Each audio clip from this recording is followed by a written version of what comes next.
Stars. Acum o să deschidem shop-ul. Da, deschidem shop-ul. Bine.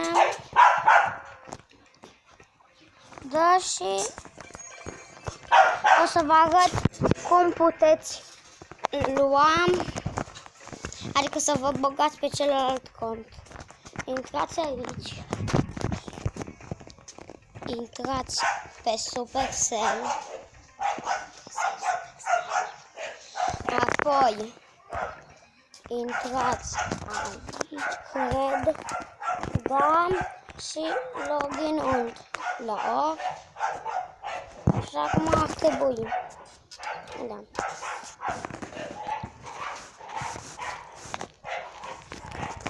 Aici trebuie să apăsați.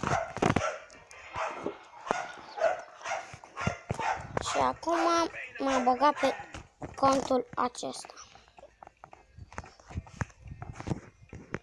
Este un cont cam ciudat, nu mai l-am văzut de mult. E un cont de-a meu care nu mai l-am văzut de mult. Ok.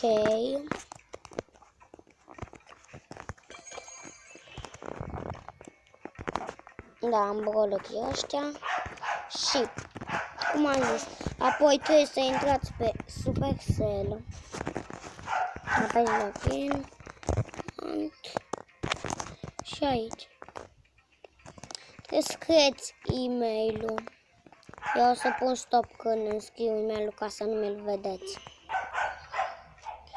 Bun, după ce ai scris e-mail-ul, trebuie să scrii un cod. Ia și...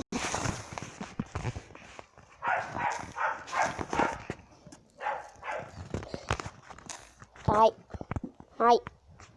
Bun, intrați pe...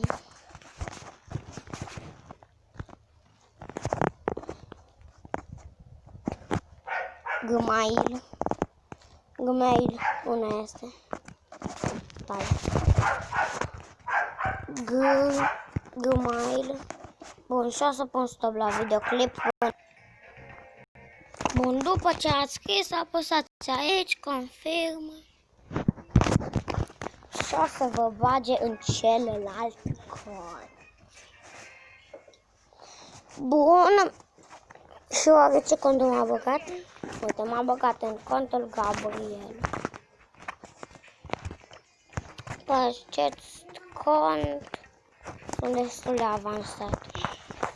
Am Max, Mr. Pim.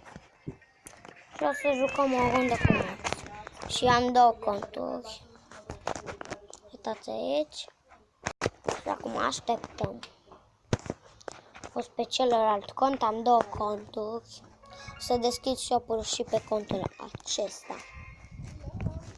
Am 3 conturi și nu uitați să dați like și să vă abonați. Încă nu